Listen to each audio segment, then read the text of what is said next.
We want to welcome you back, and we're talking to our candidates for District 1 City Council. And we left off by asking our candidates about the roads and exactly the situations that we're having, especially after it rains, all these potholes. And we ended with Ms. Ferris. Well, we're going to start with you, Ms. Ferris, and see if you can respond to that question. What would you do differently? I believe we need to establish another long-term plan. The roads need to be reevaluated. And I have been saying for many years, we have terrible roads and conditions that impact individuals driving as well as our individuals with disabilities that may be going on the road in wheelchairs, for example, which gets into another issue of lacking proper sidewalks. But regarding the street infrastructure, all we're doing is making quick fixes. We are patching up the holes instead of long-term maintenance. It's not only repairing the roads, but we need to maintain them in order to maintain their integrity and have them last for many years without putting additional strain on the taxpayer's budget. Okay, well, thank you so much. Once again, we are joined by 4 candidates for District 1 City Council: Analisa, Cordova, Silverstein, Brian Kennedy, Dave Jones, and Lauren Ferris. We're going to move on. Let's talk about crime. Crime in El Paso is considered, actually, the city is considered to be one of the safest in the U.S. Do you feel we are safe enough, or does more need to be done? We're going to start with you, Ms. Silverstein. So we need to make sure that the 2019 Public Safety Fund gets fully funded. What they're going to do is build a new command center, which will help increase the response times. We also need to make sure there's funding for training our officers, especially with the new body cameras that they have, that they'll start using in 2023. We also need to make sure that we are hiring women police officers, and this is very important. Studies have shown in cases of domestic violence, women feel more comfortable reporting a crime to a woman, and that is very important to me. Mr. Kennedy?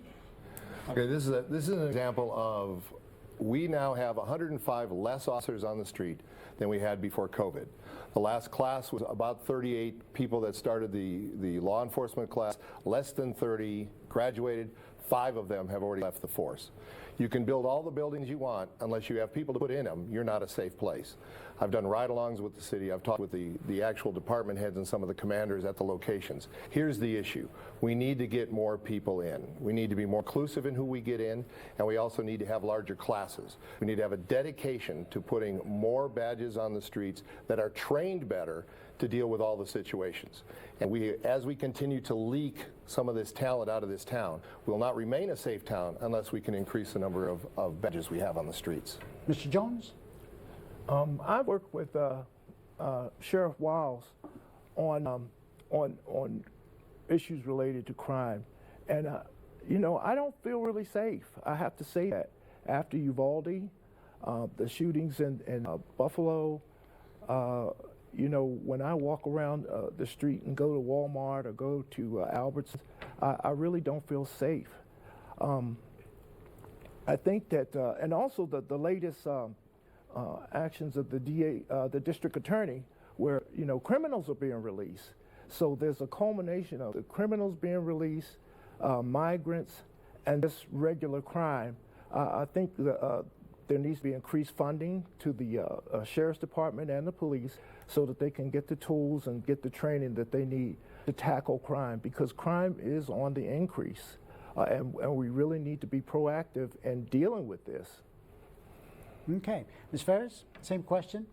Crime, is it safe, or is it safe enough, or does more need to be done? Generally, I feel extremely safe in El Paso. I believe that our police officers are doing a great job keeping us safe. With my previous experience, I have worked closely with police officers, so I know what they've gone through, and I know they are short-staffed. There is always going to be crime we need to address. I have ran in my neighborhood, and I feel safe. My kids play at the parks in the neighborhood, and we feel safe. There is more white-collar crime, I believe, that's happening, and you're going to find crime wherever you go, but generally El Paso, I feel, is very safe. But to address the increase in crime wherever there may be some, we do need to increase our officers. We are down a few hundred officers. They're underpaid, so we have them leaving to other cities in Texas that are providing them extra benefits that we are not providing them here. So without additional officers, then we may see an uptick in crime, which we do need to address. But overall, I feel very safe living in El Paso. You brought up a very good topic, and I'll start this next segment with you, the next topic with you. When it comes to getting roads done or weeds eliminated from our neighborhoods, what we keep hearing from the city is that there's a shortage. We don't have enough people to fill those potholes. We don't have enough people to pull those weeds. Ms. Ferris, I'll start with you. What do you think needs to happen? What would you do differently? So I actually participated in the community cleanup 1 week ago in my district. I went to go clean up the weeds, and I volunteered to clean up median where there were weeds as part of that. So I appreciate that effort that's being made on part of the community, but again, it's a staffing issue. I believe there's only about 28 employees working right now to clean weeds with Environmental Services Department. We need additional staffing and resources to help combat that. Also, a practical matter is spray the weeds first. And after they're pulled, we need to find a more long-term solution to getting rid of the weeds rather than pulling them or weed whacking them. We need to permanently get rid of them, which may help the situation as well. Mr. Jones? I think we need to energize our neighborhood associations to inspire volunteerism. My fraternity, Kappa Alpha Psi, we have a section over near Kenworthy that we pull the weeds every Saturday. So we all come together and we pull the weeds as a part of area beautification. But we need to energize our neighborhood associations as well as direct more funding to pay for weeds and get that fixed. The resources are the most important aspect. Okay. Mr. Jones? Excuse me, Mr. Brian Kennedy?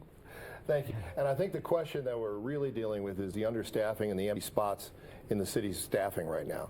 The city's started to bloat on the upper end of the staffing. When you have assistant city managers and department heads also, you have an entire new level of management there, and that takes money. And that's what it comes down to, is deciding where you're going to allocate the budget. By allocating the budget down to fill in those positions that are below, and that's the issue.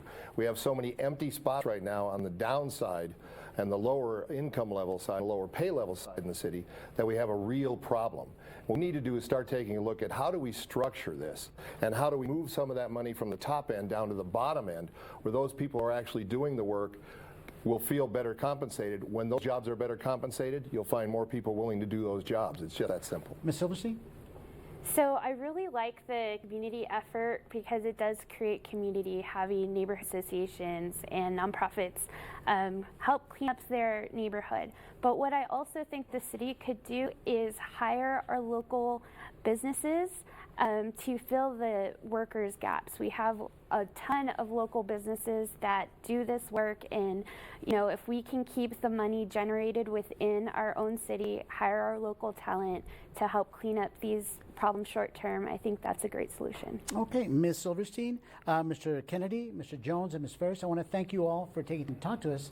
And as you all well know, the best way to make your voice and vote count is by casting your ballot. You can count on ABC7 to have full coverage of the results. Thank you for joining us.